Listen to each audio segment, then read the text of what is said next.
I'm Aurelia, I'm Aurelia Louise. But because of my maternal heritage, I am I also have a bachelor name, Leconti, which means everything has its time. I was the girl after the boy, and it was time for a girl. So so I'm Aurelia Leconti Louise. My aunt was Aurelia Louise. Um, what do I know about my aunt? I know that she was the eldest of the children born to John Isaac Alexander and Rosetta Weeks. So my father, James Milton Weeks, my mother, Henrietta Georgia Weeks, Nave Phelps, Phelps. Turns out I'm gonna go in and out of it. Turns out my mother's father, Monroe Phelps, was a very good friend of my grandfather, J.I.A. Weeks. Well, we learned that years after that they were really very, very good friends. But so my mother was a Phelps, married my father for Weeks. So and my I'll get over my mother's side because this story is not about them. But my mother's father was Monroe Phelps. He was an attorney general of Liberia, and my mother's mother, Martha George. She was from Painsbury, Grand Bassa County, and of the Georges, like Peter Amos George and that whole family. So that's her. That's my mother's maternal line. And her paternal line is Phelps. My father's line is, of course, John Isaac Alexander. Probably heard this from everybody else.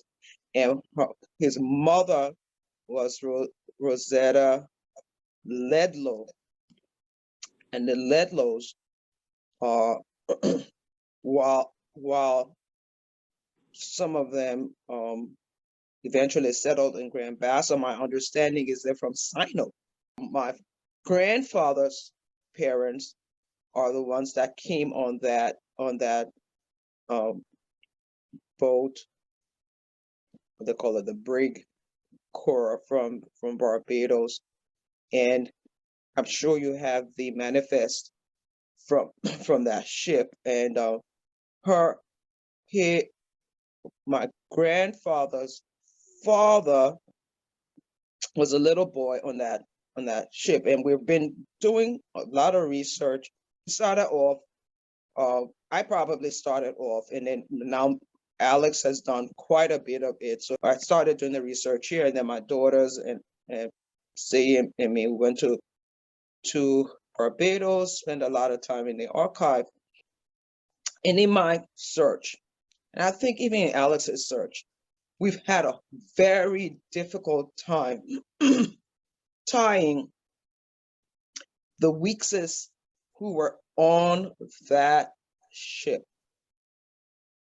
to any of the Weekses in Barbados. We've had a hard time. In fact, at one point in time, I thought I had done it because I came up with the records of a Kitty Ann. And then the more I looked at it, it wasn't Kitty Ann Weeks, it was Kitty Ann Wicks. Then Alex and I came up with something else, and there's been so many what ifs. On the contrary, my great grandmother, Dorinda Thurza Ezelia, we found her birth record, her baptismal record, and the records of all of her siblings, and even the marriage of her father and her mother in Barbados, and my great grandmother's mother was not skilled, as is indicated, that she just simply wrote an X on her marriage records.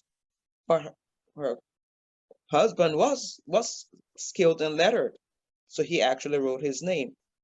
And the fact that he was able to come on that ship with all of his children, and I think there was 7 of them. Don't quote me, I'm sure you can read the manifest. Just tells you that that Thorpe family was a solid, solid family. And of course, you know the relationship between Tom, cousin Tom Billy and us, which for so many years, Shireen, I simply thought that that Tom Billy was a part of our lives because she and my mother were high school friends. There were like 3 or 4 of them, and they rode together there on the Benson Street side of Snapper Hill. So she and my separate from the Weeks family. Tom Bill and my mother were very, very, very, very good friends, and like best friends growing up. And so when I realized much later on in my life that there was actually a very close blood relationship between Tom Billy uh, and my father, I was like, "Whoa, what a small, small world." My great grandmother Dorinda was on that same ship, and she was actually a couple of years older than my great grandfather. She was the eldest of the children. My father was second, but she was the first child born to them.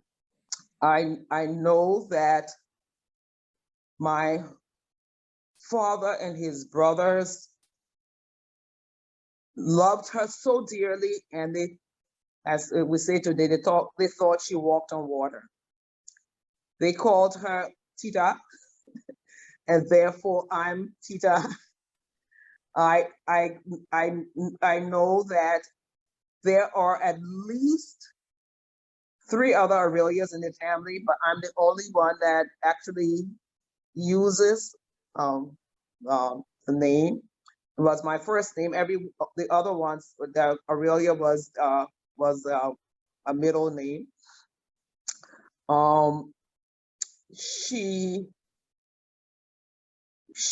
was just based on knowing my father and his brothers. She must have been a really very skillful person in terms of negotiating and settling matters, because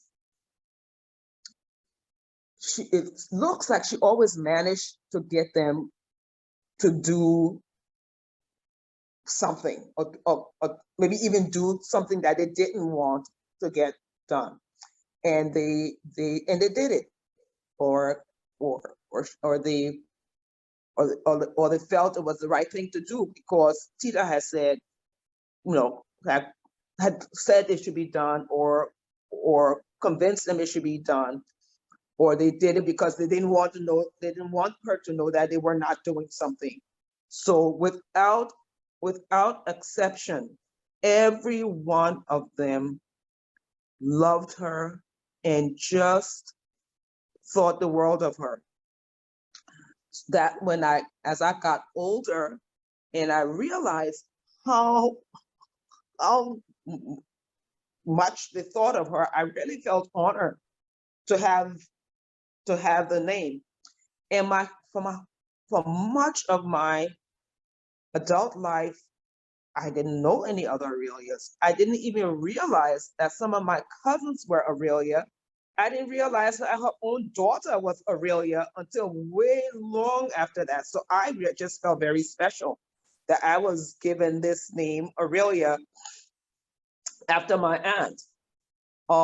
As you said earlier in this conversation, she was a nurse, and she was trained by this nurse, Megan Dennis, who was very well known in the nursing circles in Liberia, and had trained several women in my aunt's peer group. I recall, this is what I recall, and it's from, hearing things that my mother said, and as we grew up, that when she married Uncle Lawrence Guillaume, she actually had 2 pregnancies,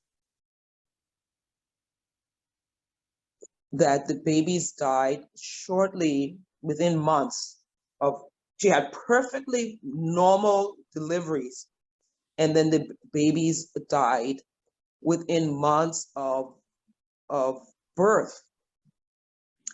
And in those days, babies were not so, medical things, who was doing autopsies on babies, or medicine was not that. So people accepted the first step.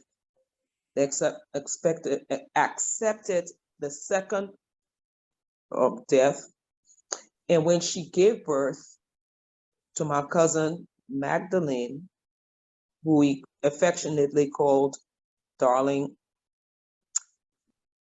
Mrs. Dennis said to her, "Do not breastfeed this baby from birth.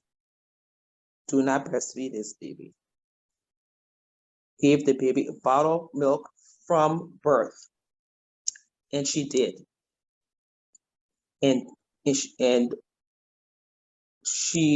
Darling lived.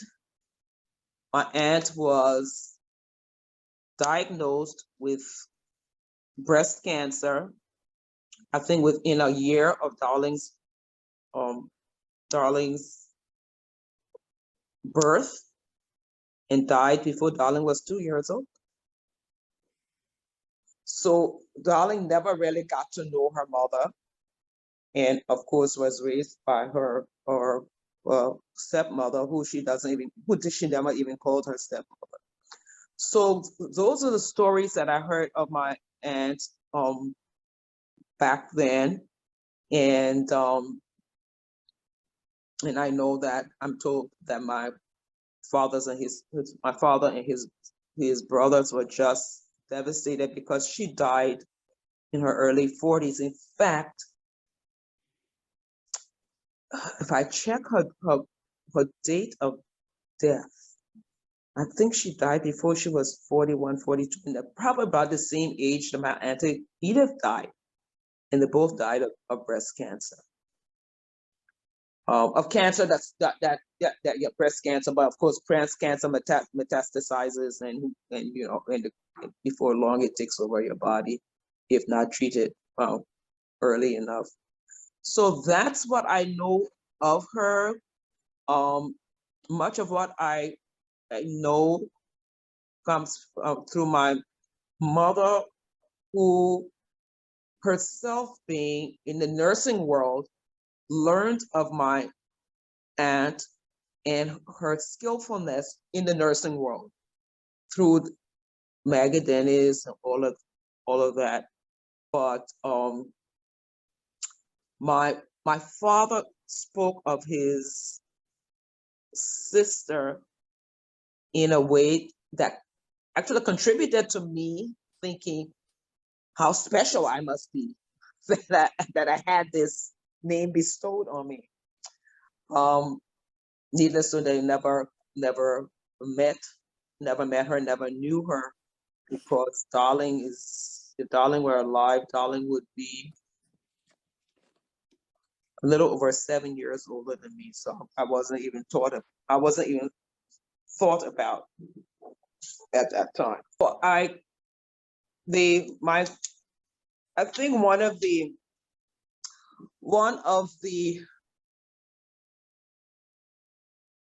things that people fail to see, because they just see the successes of the Weeks brothers today, is that they don't know that they came from extremely humble beginnings.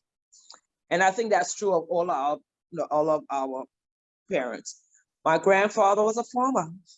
That was his claim to fame. That was what he knew. That was what he did.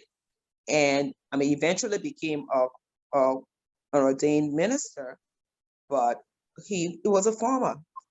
And my father told stories when they went to the Henry School in White Plains. So my father would tell us stories as a child of how they would get up in the morning and they had to do their farming chores before they left to go to that school in White Plains. And sometimes, well, if they didn't get it done, they weren't going.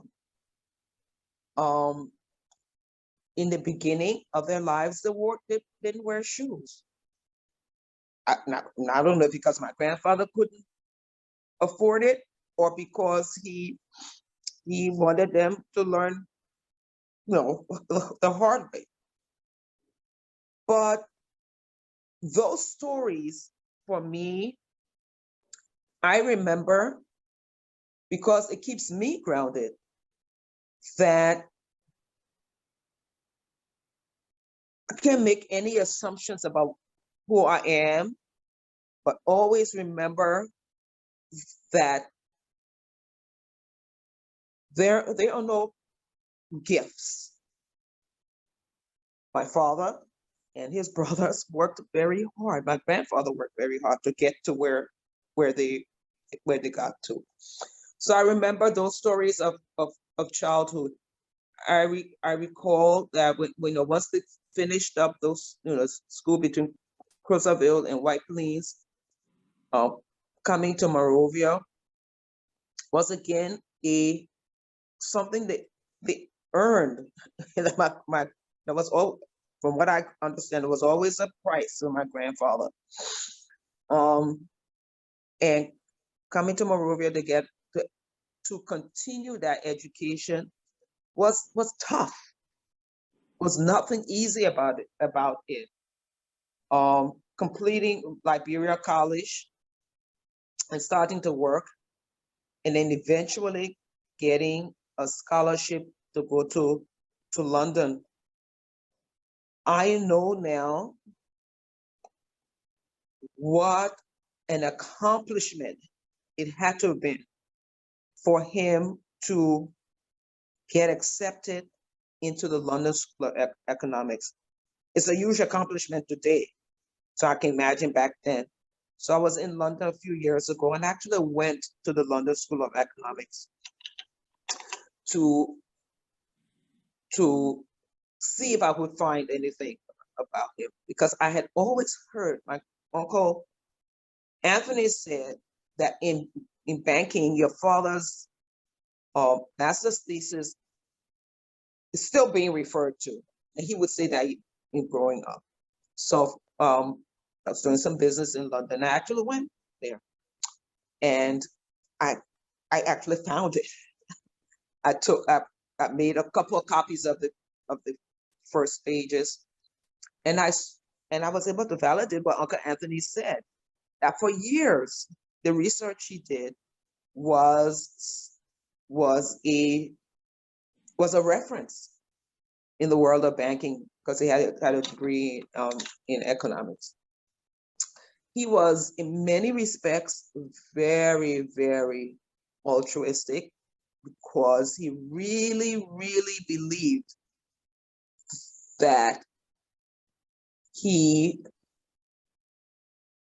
been given something, and therefore he had to pay it forward. Now, paying it forward is not a term they used back then, but he really believed that. So he grew up in Crozierville, and while Crozierville was still extremely underdeveloped, he went back to Crozierville, and that's where he built his first house. My father never built a house in Monrovia until he was out of government. But the first money he got, he actually ordered a prefab house from the United States, because he really wanted a house in Crozierville. He didn't want to wait for it to be built. So we had that prefab house, and then he built an extension to it. And as a child growing up, we went to Crozierville every weekend. On a Friday afternoon, packed up the pickup Went to Crozierville on a Friday evening.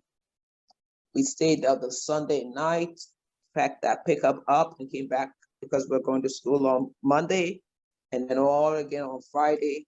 And then with school closed, we spent the entire, I'm going to say summer, but the entire break in Crozierville. The Easter break, spent it in Crozierville. The Christmas break, we spent it in Crozierville. He was committed to doing something in Crozierville. So now there were no lights in Crozierville, but he built we used to call it a dynamo. I know dynamo now is the trade name of the generator. So we had the lights there and the water tower. Well, but we lived. That's where we lived when we were. Monrovia for him was a place he came to because that's where you went to school. But in my father's mind, we lived in Crozierville. So of course, Sunday was church. After church, everybody came to our house. I was talking to my sister the other day. I said, you know what? I don't know how many years Mommy fed everybody after church. We went to church. Church stayed forever. I'm glad you mentioned that. Church stayed forever. And then we had Sunday school, but then everybody came to the house, and that was the fun part of Sunday. We fed everybody. Then we table tennis and billiard. And we still recall today that our older cousins, Rochefort and Aurelia and Fifi, who were very skilled table tennis players, they won't let us play. And we just had to watch them play until they got good and tired. If we would be able to play any of those games, table tennis or billiard. But that's one of the fondest memories. And as I think you heard, going every weekend, and because it wasn't just our family that went, the other families didn't have their homes built there, but everybody came at least every Sunday. So we really had a really great time of bonding, because I think my father and his brothers were really, really focused and committed to keeping that bond together that they grew up with, to transferring it to their children. And I have to say that they did a great job of it, because I know my first cousin's birthdays. Who knows? I know their birthdays. I have to say I was closer to Uncle Rushford's children, because they almost seemed like almost every one of us, Uncle Rushford started having children for Daddy, but the six of us, we almost like match. We have a match in the family. Jimmy and Alex, Femi, and me, and Milton, C, and Linda and Milton. But anyway, everybody seems to have a match. So the first three or four Uncle Rushford children may not have had a match in our family, and then you go to Rosettus and Stephen and Tim and all of them. I remember Rosettus and their mother died. They spent a little time with us, so those brothers did a good job of transferring to us that whatever kept them bound together as brothers.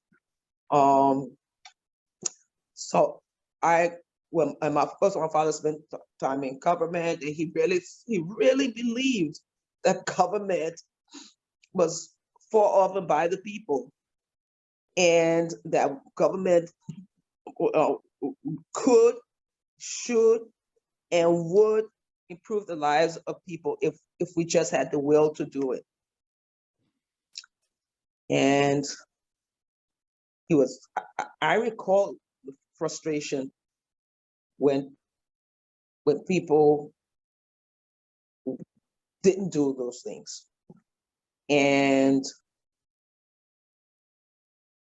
I recall him just working hard, sometimes bring his entire office staff to the house and working from home, sometimes for 4 to 6 weeks at a time when annual reports were done. They gave my mother feeding all those people every day because they were all working from his house. When he left government, he finally had time to build a home, and we lived in the first house he ever, outside of Crozierville, that he ever built or owned. And then he started to do the thing that he really thought he could create this little economic zone. And he was very good friends with the superintendent of Swan District, Mr. His last name is Davis, I forget the first name. Anyway, and he bought this 500 acres of land, built roads and schools and everything, and they were together, they were going to teach the people how to farm and become self-subsistent. And of course, shortly, maybe I'm not sure, 5-10 years after that, the coup happened, and there was, everything just went up. When I went back, 2007, I think, looking for this farm, because I knew of it. I had done the payroll. I had worked with my father for many years before I came to the US. So I went back to Swan looking for this farm. I was lucky to have found, just miraculously, this Madingo man who used to drive for him. I found him in Monrovia someplace. That's a whole other story. And he said, I can take you to where we used to go, but I can't remember. I know the road we used to go. So we going and we get in the general area. And he stops and he says, I don't know if we went too far because we have to turn off somewhere here. We literally stopped on this, all the dirt roads. We were in Swan on the main road, and he literally stopped and said, let me just ask this person. I said, but this is like a random person. He said, yeah. He said, but let me just ask, because the farm was big. We stopped. They asked him, they said, oh, you're looking for Weeks Farm?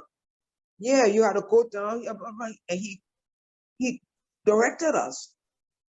So we knew to turn off the main road. When we got to the first town, we got out again. You say you're looking for Weeks Farm? Bottom line, Shireen, that by the end of that trip, not only did I find Weeks Farm, that place is still called Weeks Farm, and without exception, while his dream of creating an economic subsistent work zone wasn't what I think he dreamed of. It was evident to me that if that farm hadn't been there, these people told me over and over, they said they want to know how they would have lived through the war, because for two reasons. One, not only did they have the palm and the coconut for themselves, but when the rebels came through, instead of them treating them poorly, they would harvest stuff for the rebels and give it to them, and they would go on their way. There were 500 acres, actually 200 25 or 325 acres of palm oil, 175 acres of coconut, and didn't even touch everything that was there, but there was enough there that they kept them alive for that entire. So going back, we've tried to bring that back again, and that has its own challenges. Somewhere after I left Liberia, my father became an ordained Methodist minister, and I didn't really experience that part of his life, but he was always very, very involved in the Methodist Church, and as a result was the president of the Sunday school convention. And not just me, but me and my siblings will all have to go to the Sunday school convention every year with him. And actually, that's how I met my husband. I met my husband at the Sunday school convention, because he was a delegate from Breville, and I was there with my father, not necessarily willingly, but you didn't have a choice. You went to the Sunday school convention.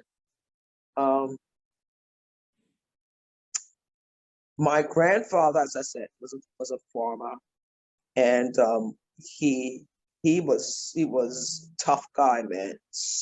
Very diminutive, short guy, really short. I think he was shorter than Uncle Anthony. I think Uncle Anthony was as short as of them.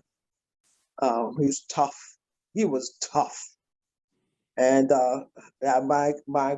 my recollections of him were not always fond recollections. But as I look back now, I'm saying to myself, as short as he was, and considering that he was an only child himself, he probably had a lot to fend for and a lot to prove.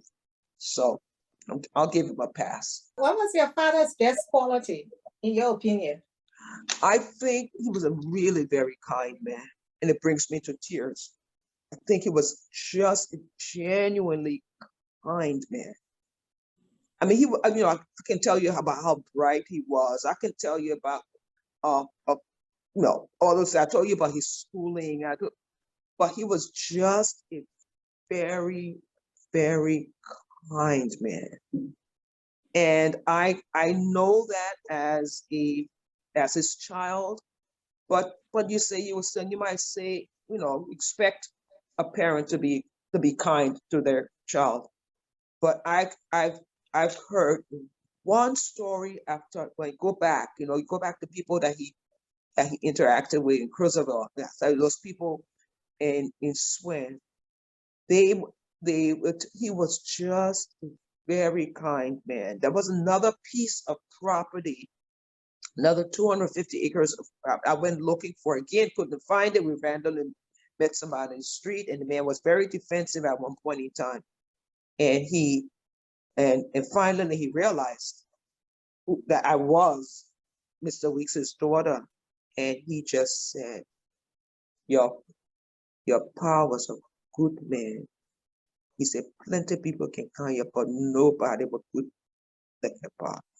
Because I think that was for me, and his best quality. I'm not going to tell you about how bright he was. I'm not going to tell you about that he came from humble beginnings and really built on using his God-given. Under all of that, for me, he was just a very, very kind person. It's hard to speak of education without speaking about my mother. I think it was a given that our parents wanted us to be educated. But since they both came from very, very humble beginnings, because my mother's mother was a market woman. People who experienced her as an adult see the adult that was at Providence Baptist Church and who was pretty self-confident. My grandmother was a poor market woman. That's how she got my mother through school. So knowing for both of them, knowing what their parents did to make sure that they were educated, they were going to make sure that each of us got a good education. And as you well know, Sherry, in all of our homes, we had children who were not our parents' biological children. And they made sure that those children got good education. As I know, not just because of my own career, that the best thing you can do for a child is just that. Because then you're giving them the foundation on which they can build for everything else. So for them, it was very important. And I'll say for my father, it was important that we do it in Liberia. And with that, I'll disagree to a certain extent, but because of him, we went, we did our education in the Methodist institutions, because my mother actually went to convent. So Jimmy and I started preschool, kindergarten and preschool at St. Teresa's Convent. Jimmy was one of the few boys who went to the convent. So we both went there. But when we were finished and ready for first grade, we had to go to the Methodist school because he wanted us to be in the Methodist school. But yes, we excelled. And I'm not going to say just yes, we excelled. We had to excel. Maybe because they knew that we had some innate talents and ability, but we were expected to be at the top, and they pushed us to do that. And I think in a good way, not in a bad way. So even if, and I talk about this with my siblings, even if a couple of my siblings weren't the top of their class, they knew that was still expected of them. And so our parents pushed us to do that. My mother, I think most of my father, because my mother wanted to be a doctor, and because she didn't have the resources, she ended up being the very best nurse she could be. And she was, especially with her girls, she never wanted us to settle for any less than the best we could be. And she would support us through that. And she supported us through everything. But when our education, I remember when I told my mother I was going to go back to get my doctorate, you would have thought I just thought I was giving her $1 million. So she just supported us through everything. My sister told her she was going back to be a nurse. She was thrilled. And when my sister said, I'm going to become a nurse practitioner, she was like, if she could study for my sister, she was going to do that. And that's just how it was with all of us. My parents valued education, but because my mother was the stay-at-home, eventually became the stay-at-home mother with the primary responsibility of caring for us and the household. She didn't play with education. We had to be the very best, and she was always involved in everything at school, the PTA, the festivals. So this guy that lived with us, Patrick, Patrick Juice. So it was such a good soul, but in many respects, very, very simple. But he was the person that my father always chose to do everything for him. So everything he called Patrick. Yeah, and then I thought for sure I was going to dental school, and I literally, the dental admissions tests were sent to me in Liberia, and I took them because at that time I was using my computer background, and I have worked for naval architects and marine engineers doing Fortran programming. And then I was now working in data processing at Price Waterhouse. So I used to work nights. Literally, I used to work 5 to 12:30, so I could be home all day with my son. And we hired a help for 2 hours so he could get home to take over, the child's care. And then he like, you're always out in the night. Well, why don't you there's a teacher shortage. Why don't you go into teaching? And I had talked about teaching at the college level. So I eventually went down because there was a teacher shortage. And that started me working for the New York City Department of Education. My degree was in chemistry. I had a minor in biology, but the man I met there who was evaluating my transcript influenced me to take he said, you can get a license in chemistry, you can get a license in biology, but you really have enough math credits, you should get your license in math, because there are many more math positions than there are chemistry and biology positions in any high school.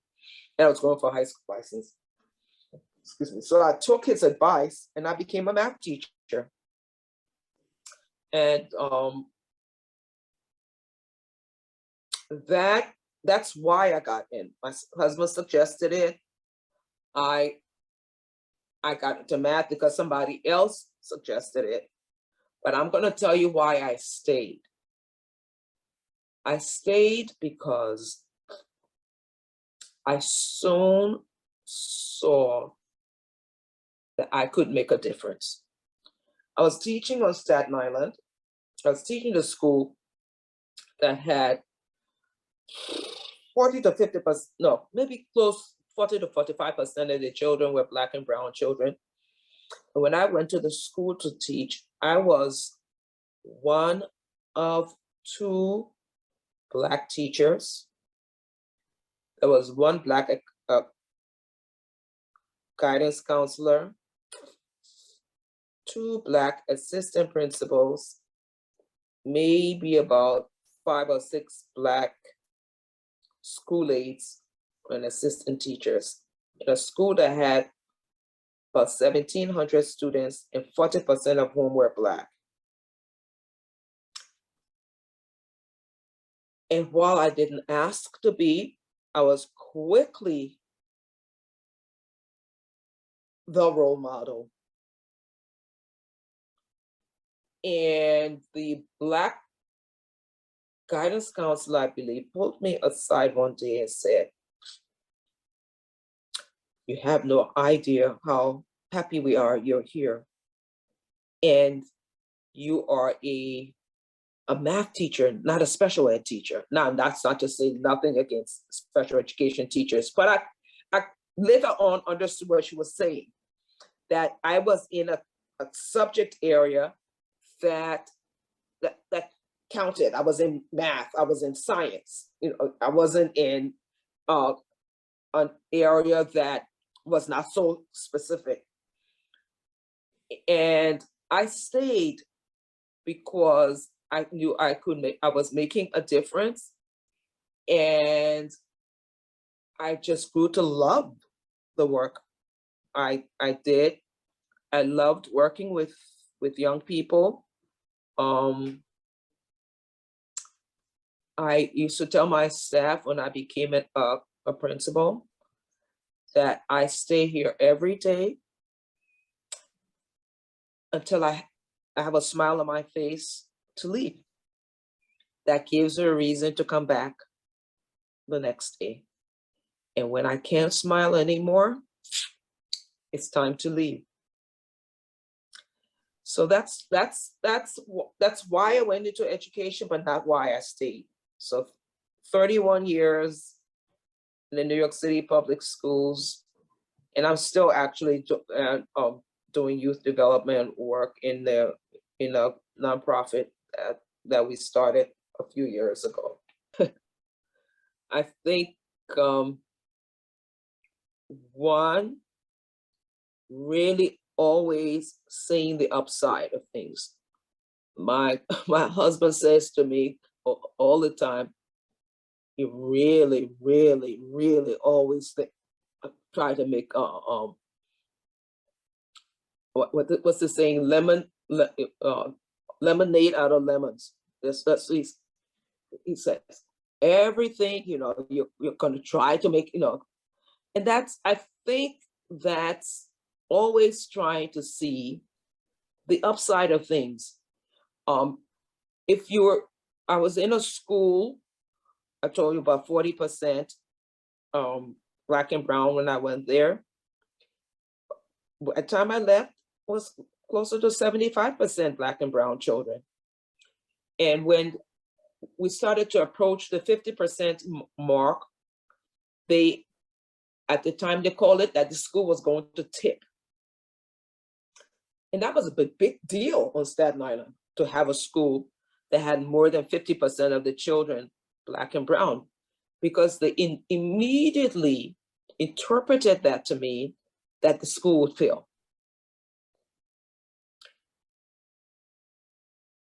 And you can meet anybody on my staff and they will tell you, I'll say to the staff, this is the hand we've been dealt. We will play it, and we will play to win. But it starts with us believing that they can learn. Fast forward, when I left, that school had the second highest graduation rate on Staten Island, and the one that had higher than us, but one of the most affluent communities on Staten Island.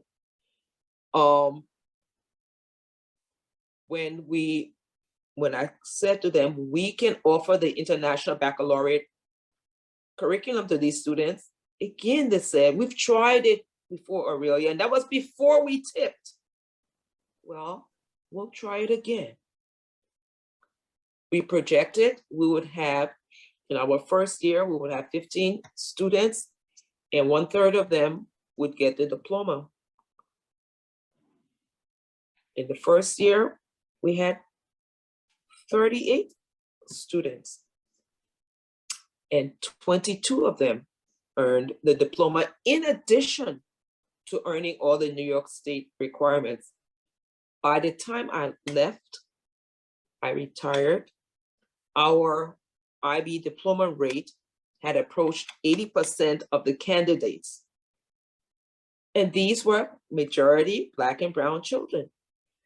So I refuse to look at what cannot be done. I always try to look at what can be done. And I think that is what really helps me to continue, whether it's in my career, in my personal life. I always try to look at what can happen, and not necessarily what cannot happen. So even when things don't go the way that I anticipated, stop, take recollection, and then look at I have to learn from what went wrong, but then I have to look at what can happen. What are the possibilities? And so always trying to look on the upside, looking on the bright side, I think is one of the things that has helped me most in my life, whether it's in my career or personal life. I'm going to tell you that one of the problems that we have system-wide is we've tried to fix the education system from the top down. So for instance, and I know they've done some great things at the University of Liberia, where they're getting all these junior colleges going, but garbage in, garbage out. So why are you creating all these junior colleges when the high schools are poor?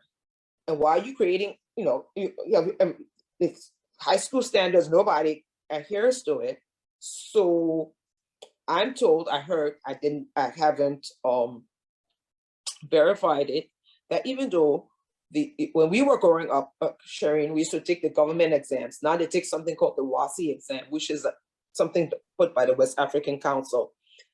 I heard that the Liberia's fail rate on the WASI exams was so high that they have to do a special WASI for Liberia, which is at the 9th grade level, but it's given to 12th graders.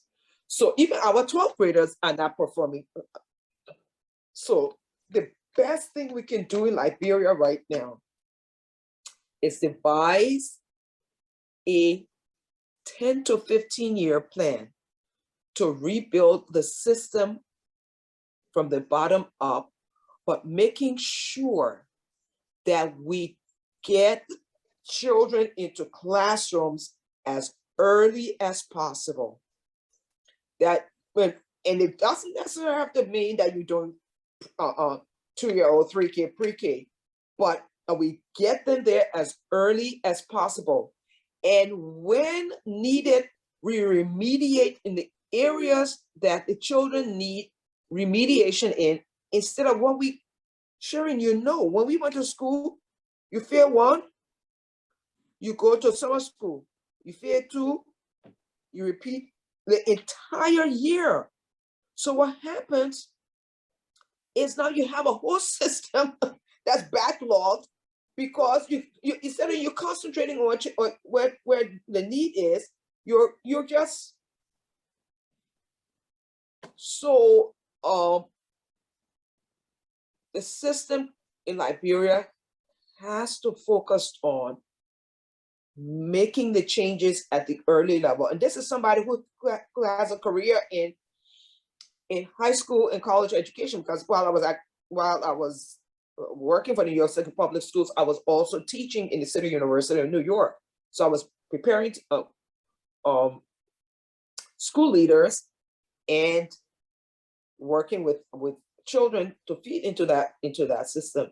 But by the time the kids get to high school, you already have the academic gaps, and you're playing catch up. So we need to decrease the gaps as much as we possibly can before high school, and work towards us not even having those gaps at all. So what do we do? I know a lot of the schools in Liberia are now, they're more private schools than they were when we were going to school. But since the government does have these schools, let the government try more K-6s, K-6, 6 to 12, and maybe do 1 or 2 K-12s. So you have the kids, and you're really watching them. Instead of this kid go to teacher Sarah's school for 1 or 2 years, and you go to and you just moving them all around with no intention of a standardized curriculum.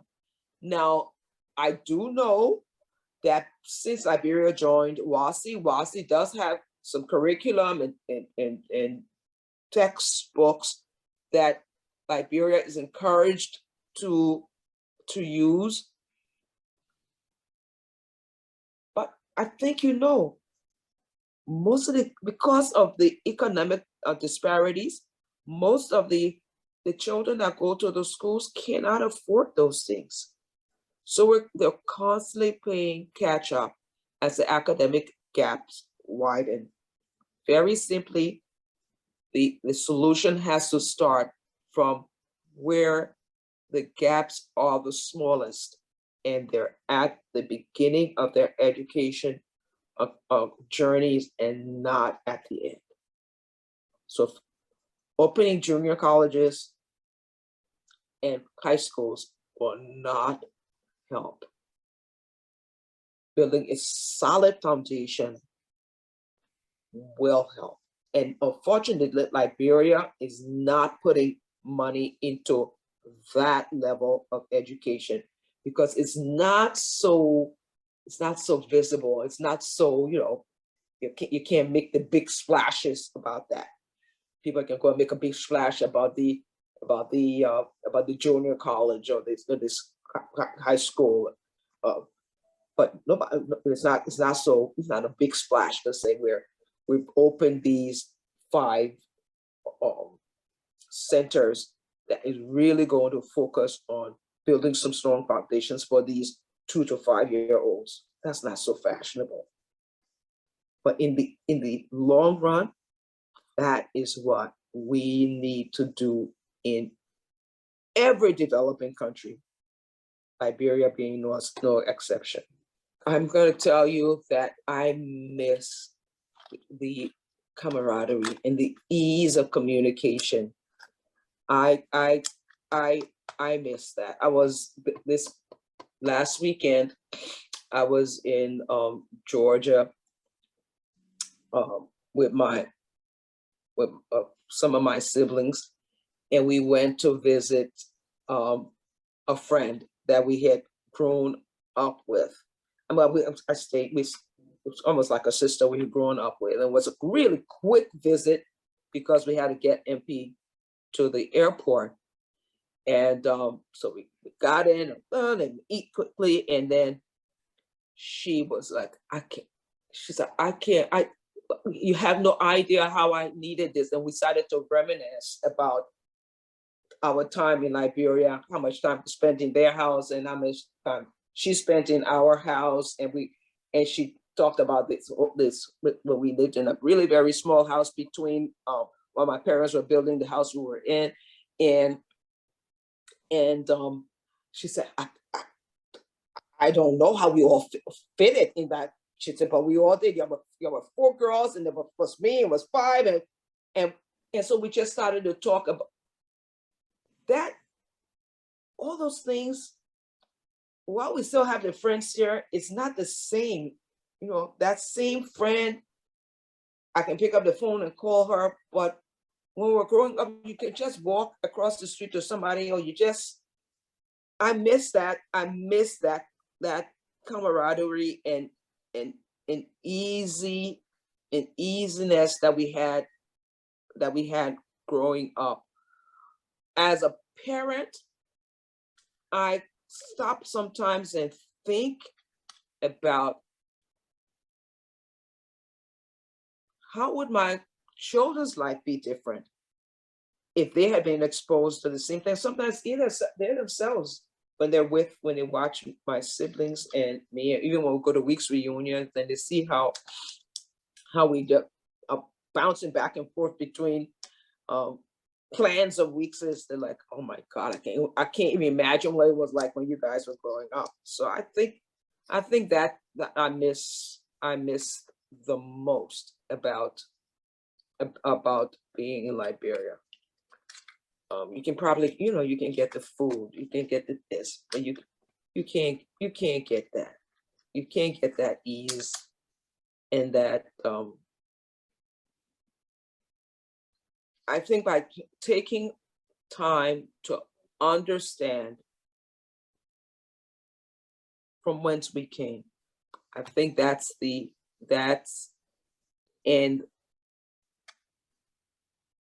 and we also have a role in that, taking time to understand where we came from and not just making assumptions about where we are. And I gratefully for me, I think my children are really very, very interested in that. And when they understand that, you can't help but want to honor that heritage. Our son, who himself has a son now, was very, very close to my mother. And, you know, he's a pretty easygoing kid. He's 38 years old. But my mother, he spent a lot of time talking to my mother, and I'm not privy to every conversation they had. And I'm not saying that he wouldn't, because he's just a very really respectful young man. And he's always been. I'm not saying he wouldn't, but he loved my mother. He honored her, and I thought my daughters don't do that. And you know what? My mother had other grandchildren, but he spent a lot of time talking to my mother. He spent a lot of time with her, understanding her nuances, so to speak. To the point that when my mother died last year, and the Catholic Church said that we could only have one tribute, one reflection, without a shadow of a doubt. My sisters, my brothers, the cousins, everybody said, Al needs to do it. And as we sat there that day, and he spoke, I was drawn to tears, not just because I miss my mother, but I was drawn to tears because he really understood her. And the way, and everybody said it. And when he asked everybody something, but when he spoke of it, everybody knew that he knew he knew his grandmother in a very, very special way. So I think I think that's probably most important.